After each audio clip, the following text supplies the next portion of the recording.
안녕하십니까. 신의균의 국방TV 시큐리티 뉴스입니다. 자, 오늘도 우크라이나 관련 전황 알려드리도록 하겠는데요. 여러분들 제 표정 딱 보시면 느낌 딱 오시죠? 아, 오늘 우크라이나에 뭐 좋은 일이 좀 있구나 라는 생각이 드는 표정이죠. 맞습니다. 우크라이나가 뭔가 정말 어마어마한 무기를 숨겨 놓았던 것 같습니다. 국경에서 무려 160km나 떨어진 러시아 내륙 깊숙한 곳에 탄도미사일로 추정되는 것을 날려서 유류고 탄약고 국가 전략시설을 완전히 초토화시켜 버렸습니다. 밤새도록 탔다고 하는데요.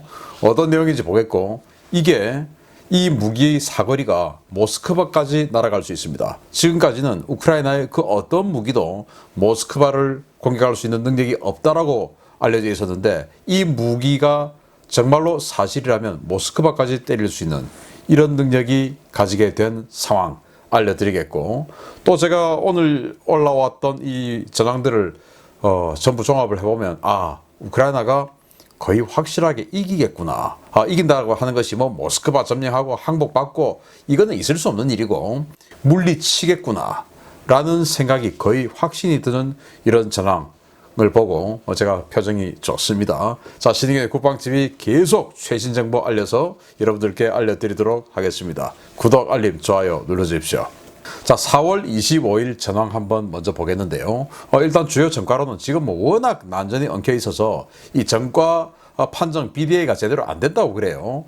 그래서 일단 한 100명 정도 사살을 했고, 전차는 11대를 격파, 장갑 차량은 29대 격파, 야포 5문 격파, 항공기 2대 격추. 자, 항공기 2대 격추. 이 숫자가 보여주는 의미는 이제 러시아군이 이 전장에서 헬기나 전투기 또는 폭격기, 이 폭격기라고 하는 전략 폭격기 말고 전선 폭격, 전폭기, 공격기 이런 것들이죠. 이런 항공 폭격을 이제 할 수가 없구나 하는 것을 느낄 수가 있어요. 왜냐하면 헬기는 뭐 워낙 많이 떨어져서 이제는 이 난전 엉킨 곳에 이 스팅어나 뭐 이런 것들 워낙 많으니까 들어갈 수도 없고, 그리고 전폭기 또는 이 공격기로 들어가려고 해도 이 우크라이나의 방공망이 살아있으니까 제대로 들어갈 수 없고, 그래서 지금은 완전히 포병 전력으로 포격을 하고, 그리고는 이 보병과 전차, 장갑차들이 엉켜서 난전하고, 그리고 이제 우크라이나는 어차피 방어군이기 때문에 참호를 비롯한 아주 이 방어 진지를 강하게 구축을 하고 거기에서 방어전을 치르는 이제 이런 상황인데, 항공기는 거의 동원할 수 없는 이런 상황으로 전쟁이 진행되고 있다. 그래서 러시아의 강점이 크게 없다. 방어하는 세력이 피치 못하게 정말 뭐 다 무너진다면 어쩔 수 없지만, 그게 아니라면 역사가 증명하듯이 방어군이 훨씬 더 유리하다 라는 걸 볼 수가 있는데, 자, 주요 전선 상황을 보면 여러분들 뉴스 많이 보셨겠지만 미 국무장관과 국방장관이 키이우를 방문했어요.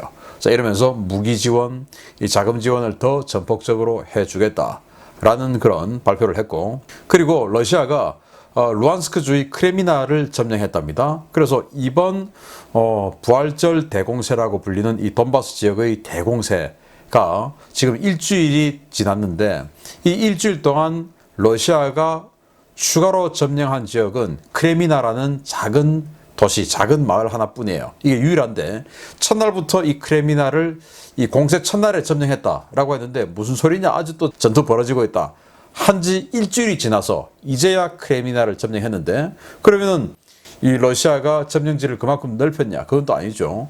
또 이보다 더 남쪽에 있는 도네츠크 지역에서 마린카라는 도시를 우크라이나에게 빼앗겼기 때문에 작은 마을 하나 뺏고 또 작은 마을 하나 주고, 그래서 뭐 똑같습니다.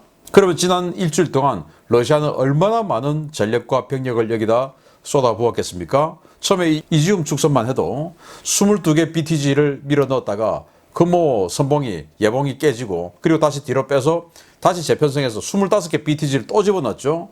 그런 식으로 완전히 지금 병력을 믹서기에 갈듯이 지금 갈아넣고 있는데, 그렇게 해서 지금 크레미나 하나 점령하고는 또 자기네들은 또 마린카 내주고 이런 식으로 됐으니 사람만 잃고 시간만 잃고 피해만 가중되는 이런 상황이다. 그리고 러시아가 국경 도시에 포격을 계속하고 있다라는 정보가 올라오고 있고요. 그리고 슬로반스크, 바르벤코보 이 지역에서 아주 강한 공세를 러시아가 하고 있다. 이 이지움 축선의 끝단이 지금 양쪽에서 벌어지고 있죠. 화살표가. 여기가 바로 바르벤코브와 슬로반스크인데 여기에 대해서 가장 강력한 공세를 취하고 있다. 그런데 제가 봤을 때 워낙 아주 강한 방어 진지를 구축해서 저는 뭐 안 될 것 같습니다. 그리고 러시아가 미콜라이우 방면의 공세, 바로 미콜라이우 여기죠. 헤르손에서 뛰쳐나와서 북쪽으로 미콜라이우에 대한 공세를 강화하고 있고, 그리고 또 크리프리 방면의 공세를 강화하고 있다. 크리프리가 어디 있냐면 여기입니다. 드네프로강보다 훨씬 더 북쪽인데 여기서 지금 뛰쳐나와서 이렇게 공세를 하고 있다. 그러니까 여기 두드리고 안 되고 저기 두드리고 안 되고 하니까 이제 이런 데까지 두드리는 이런 상황인데, 제가 안 된 상황 제가 아주 자세하게 또 보여드리겠습니다. 그리고 또 이 슬로반스크와 바르벤코브 이 이지움 축선의 공세 방향이죠. 여기에 이제 계속 희생자가 늘어나니까 다시 이 축선에 예비대를 추가 투입하는데, 이제 이런 식으로 예비대 추가 투입하면 이제는 앞에 제1전차군 근위 전차군이 선봉에 서 있고, 그 뒤에 35연합군, 그 뒤에 20연합군이 있는데 여기까지 이제 다 예비대를 들어오면 이제는 이 우크라이나 영역 안에는 없어요. 그러면 러시아 영역에 있는 6연합군 이거밖에 없습니다. 이거 이제 없으면 다 또 예비대로 밀어넣고 나면은 이제는 러시아 더 이상 투입할 병력 없는 끝난 겁니다. 그 정도로 지금 완전히 마지막까지 지금 하고 있는 상황이고, 또 이건 러시아의 발표인데요. 우크라이나가 하르키우 북동부 지역에서 하르키우에서 여기서 이제 러시아군이 쭉 내려오니까 여기서 사이드로 동쪽으로 치고 나갔는데 이걸 실패했다. 러시아가 막아냈다라는 거예요. 뭐 이런 것도 사실일 것 같습니다. 왜냐하면 이 러시아든 우크라이나든 방어하는 측이 유리할 수밖에 없으니까 뭐 그런 상황이고, 자 이런 상황에서 지금 러시아든 우크라이나든 서로 간의 서로의 보급선, 병참선을 깨기 위해서 사활적인 공격을 하고 있는 상황. 자, 이런 상황에서 제가 좀 더 자세히 보여드리겠는데요. 자, 지도를 한번 보시겠습니다. 자, 여기 제가 지금 이 큰 지도는 어차피 뭐 우크라이나 전체인데 전투는 바로 이 지역에서 벌어지고 있지 않습니까? 그래서 제가 이 지역을 확대해서 따로 그림을 만들었어요. 보시겠습니다. 자, 여기 지금 이 빨간색 화살표, 여기를 잘 주목해 주십시오. 이게 빨간색 화살표 있습니다. 여기 러시아군의 공세가 화살표가 해서 삐져나와 있죠. 그리고 여기 또 빨간색, 여기가 이제 세베로도네츠크라는 지역인데 여기 또 화살표가 또 삐져나와 있죠. 그리고 여기도 마찬가지. 또 러시아군의 공세가 지금 화살표 잠깐 보이지 않습니까? 삐져나와 있죠. 여기 마찬가지, 여기 마찬가지, 여기 마찬가지. 그래서 이 여러 방면에서 러시아가 공세를 하고 뛰쳐나온 이 화살표가 이제 러시아군이 진격하고 있는 그 모습을 도식화한 거 아니겠습니까? 그리고 여기 파란색 화살표 주목해 주세요. 여기 보시면 여기 끝에 지금 뭔가 옅은 화살표가 있습니다. 여기, 그리고 또 여기 아무것도 없는 여기 파란색, 여기를 주목해 주세요. 파란색은 제가 다음 장에서 보여드릴게, 러시아가 공세를 오히려 더 강화한 지역이 파란색. 그리고 빨간색은 러시아가 이런 식으로 지금 공세를 하고 뛰쳐나왔는데 우크라이나가 격퇴를 하는 것입니다. 자, 이게 4월 24일 전황도예요. 근데 제가 오늘 참고로 말씀드리는 이 전황도는 4월 25일이죠. 그래서 오늘 참고하는 전황도를 보시면 이 빨간색 화살표들을 잘 보시면 없습니다. 하나도 없습니다. 바로 이 지역들 아니겠습니까? 하나도 없습니다. 그 말은 뭐냐? 다 격퇴당했다. 러시아군의 공세가 다 격퇴당하고 이제 이 지역만 남았는데, 여기가 이제 이지움 축선이고 슬로반스크하고 이제 여기 슬로반스크거든요. 여기에 대해서 보시면 옅은 화살표였는데 짙은 화살표로 바꿨어요. 이 말은 뭐냐? 공세를 더욱더 강화하고 있다라는 것이고, 여기가 이제 세베로도네츠크인데 화살표 아까 있었죠. 세베로도네츠크.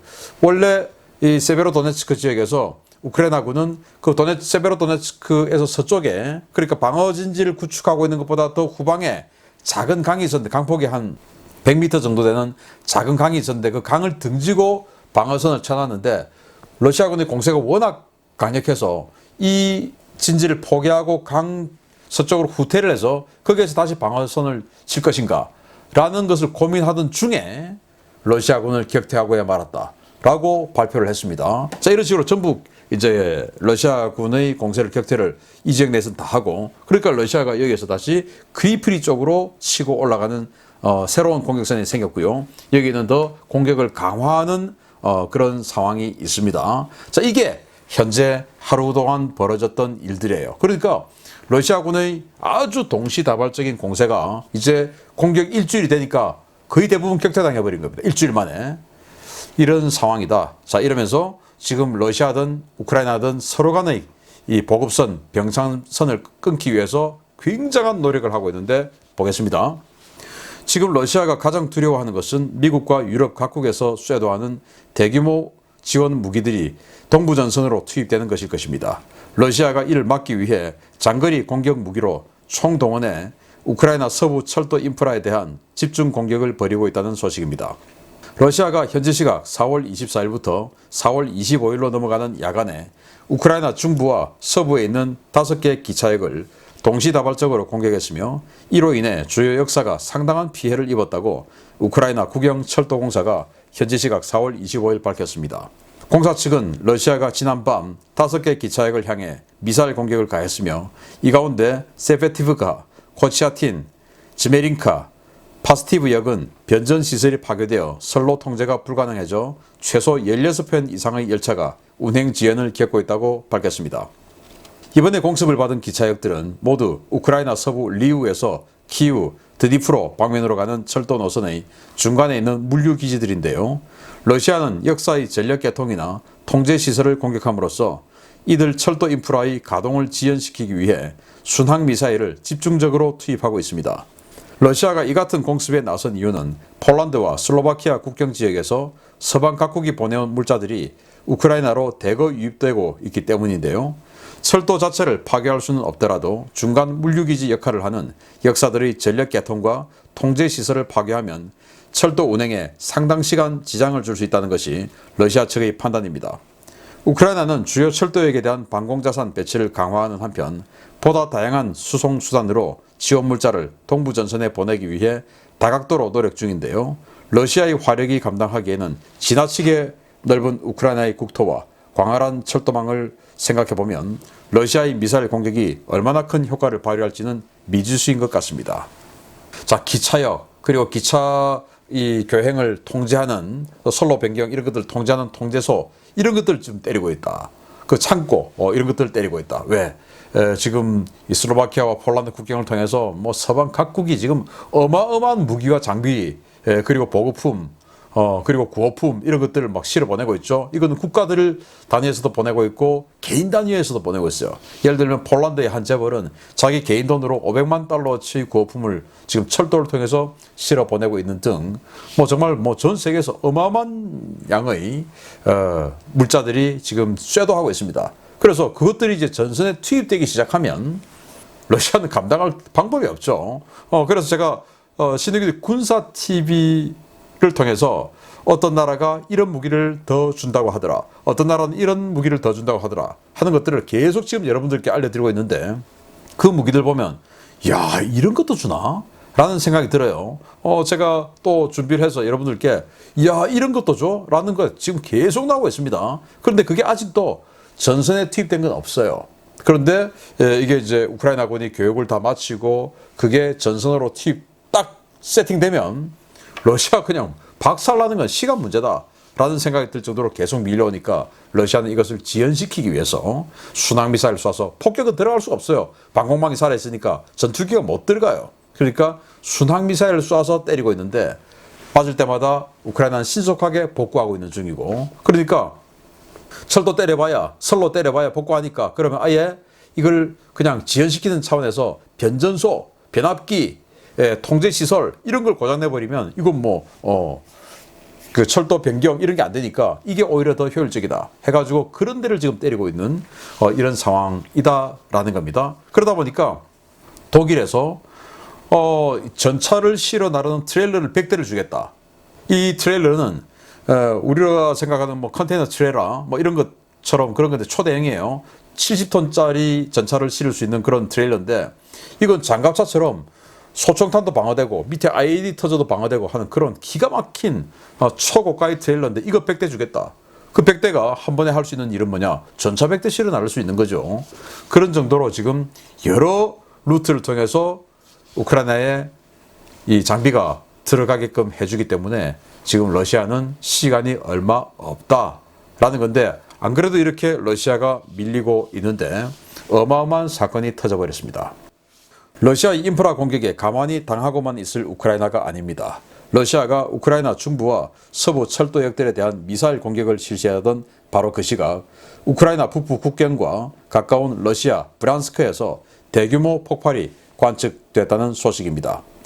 우크라이나 국경에서 약 160km 떨어진 러시아 브란스크의 대형 탄약고와 유류 저장고가 연쇄 피격되면서 도심을 뒤흔드는 대폭발이 일어났다고 복수의 러시아권 매체들이 러시아 비상사태부를 인용해서 현지 시각 4월 24일 보도했습니다. 브란스크 지역 주민들은 24일 늦은 밤 도심을 뒤흔드는 엄청난 폭발음에 잠이 깼는데요. 폭발은 이 지역에 위치한 러시아 국방부 제120 군부대 탄약고와 국영 석유 저장소에서 잇따라 발생한 것으로 확인되었습니다. 수 킬로미터 밖에서도 관측된 이번 대폭발은 탄약고와 유류 저장고 전체를 날려버리며 엄청난 화재로 이어졌는데요. 러시아 비상사태부는 인근 지역의 주민들을 대피시키고 관내는 물론 인근 지역에서 지원받은 소방대와 구조대를 보내 화재 진압에 안간힘을 쓰고 있습니다. 이번 폭발 당시에는 헬기나 항공기가 식별된 바 없어 우크라이나군 특수부대나 최신형 전술 탄도미사일의 공격이 이루어졌을 가능성이 제기되고 있습니다. 복수의 첩보에 따르면 우크라이나는 지난해 말 개발 완료한 최신형 전술 탄도미사일 삽산과 흐림2 미사일을 소량 생산해 작전 운용을 시작했다는데요. 이들 미사일은 각각 300km와 500km의 사거리를 갖고 500kg 이상의 탄도 중량을 가지고 있어 유류고와 무기고를 파괴하기에 충분한 위력을 보유했다는 평가를 받아왔습니다. 우크라이나가 전술 탄도미사일로 브란스크를 공격한 것이 사실이라면 이제 벨고로드 지역의 러시아군 총괄지휘소나 세바스토폴 해군기지 또 모스크바까지도 결코 안전하지 않다는 것을 의미하는 것인데요. 과연 우크라이나의 숨겨둔 비밀 무기가 본격적으로 가동되기 시작한 것인지 전문가들의 시선이 키우로 향하고 있습니다. 놀랄 노자입니다. 이 무기 이름이 삽산 그리고 흐림2라는 미사일인데 탄도미사일이에요. 단거리 탄도미사일. 그런데 이게 사우디아라비아의 자금 지원으로 사우디아라비아와 공동 개발한 겁니다. 그러니까 우크라이나가 사우디 돈을 받아서 개발해서 사우디하고 나눠 가지는 겁니다. 그래서 사우디에도 이 미사일의 제조 라인이 시설이 있어요. 그래서 이 미사일 개발을 작년 하반기에 개발 완료했고 그걸 지금 몇 발을 지금 이제 넉 달, 5달 지났으니까 도대체 몇 발을 양산했을지는 아무도 몰라요. 그래서 이 미사일이 과거 열병식 때 이런 식으로 보여지기도 했는데 이건 사실 뭐 껍데기만 있는 모급이죠. 내부에 있다라고 진짜 탄이 들어있다라고 생각할 수는 없고 이런 식으로 이제 기립을 해서 쏘는 이 고체 연료 방식의 탄도미사일이라고 하는데 사거리가 300km 그리고 500km. 자, 그런데 이 국경 지역에서 모스크바까지 420km입니다. 그래서 지금 많은 분들이 모스크바 공격하지 왜 안 하냐 뭐 그런 댓글들 많이 남겨주시는데 그동안은 제가 알기로는 우크라이나는 모스크바를 공격할 수 있는 무기 체계가 하나도 없었어요. 전투기가 들어가서 공격할 수도 없고 전투기 들어가면은 격추당하죠. 방공망이 수도 근처 방공망이 얼마나 든든하겠습니까? 그리고 또 다른 뭐 순항미사일이나 이런 것도 사거리가 안 되고 넵튠이 300km 밖에 안 되니까 그래서 모스크바를 때릴 수가 없어요. 그런데 이제 이 흐림2 삽산 이게 사실이라면 때릴 수 있는 겁니다. 그런데 왜 이게 탄도미사일로 때렸다 하느냐? 공격할 수 있는 무기 체계가 그밖에 없어요. 특수부대가 가서 동시다발적으로 아까 그 화염이 하나는 탄약고 하나는 유류 저장고입니다. 그걸 동시에 때릴 수 있다? 그럴 수 없어요. 그리고 여러분들 그 평택이나 뭐 이런 데 있는 유류 저장고들 뭐 보신 분들 아시겠지만 그 아로가 깨려고 했던 거 그거 어마어마하게 두꺼워서 뭐 특수부대가 가서 뭐 C4 폭약 갖다 붙여서 뭐 깨고 이럴 수 있는 정도의 그 두께가 아니에요. 이건 탄도미사일밖에 없다 라고 하는 것이 전문가들의 공통된 주장입니다. 자, 이렇게 되면 지금 뭐 이 하르키우 오른쪽에 있는 벨고로드 러시아 영토죠. 여기에 있는 이 전쟁 총괄지휘부 이런 데 안전하겠습니까? 큰일 나는 거죠. 모스크바 5월 9일 날 열병식 하지 않겠습니까? 그 2차 대전 승전 기념 열병 어쩌면 할 수도 있는데 그 열병식 할 때 거기다가 에어버스터를 빵 뭐 그러면 핵 반경 맞을 수도 있겠지만 어쨌든 그럴 가능성도 있다라는 어마어마한 전략 무기가 생겨버렸습니다. 지금 제가 봤을 때 이 넵튠 미사일이나 이런 흐림이나 삽상 같은 이런 미사일들 물론 개전 초기에 몇 발 안 됐을 수 있지만 지금 미국의 어마어마한 지원으로 아마도 제가 미국이라면 이 부품 그냥 뭐 완전히 뭐 박스로 그냥 갖다 주겠습니다. 지하시설에서 마구마구 생산할 수 있도록. 그래서 시간만 지나면 계속 이 탄은 늘어날 것이다 라는 생각이 드네요. 엄청난 사건이 발생했습니다. 세 번째입니다. 지난주에 시작된 러시아의 2차 대공세는 이미 예비대까지 투입되어 전 전선에 걸쳐 엄청난 규모로 진행되고 있습니다. 러시아가 압도적으로 유리한 상황이지만 지난 일주일간의 부활절 공세는 거의 진전을 보지 못하고 있다는 소식입니다.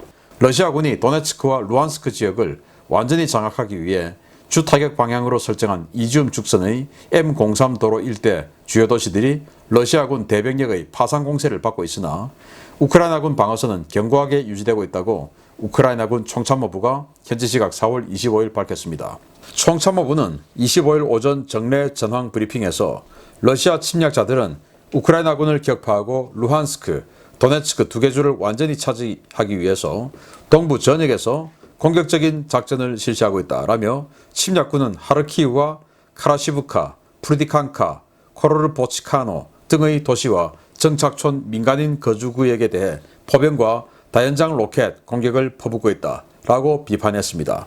총참모부는 이지움 축선에서는 슬로반스크와 바르벤코보에 대한 공격이 계속되었지만 공세는 모두 실패로 돌아갔고 그들은 이들 도시 외곽의 정착촌에 지속적인 포격을 퍼붓고 있다라고 밝혔는데요.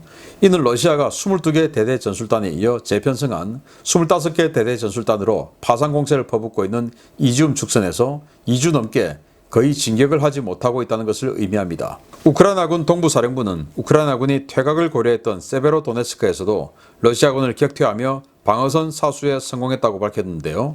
우크라이나군은 세베로도네츠크 방면에서 파상 공세를 취했던 제2근위연합군 예하 제30 독립차량화 소총여단 예하의 대대 전술단이 괴멸에 가까운 피해를 입었다면서 이 전투가 지난 24시간 동안 러시아군이 기록한 가장 큰 패배로 기록될 것이라고 평가했습니다.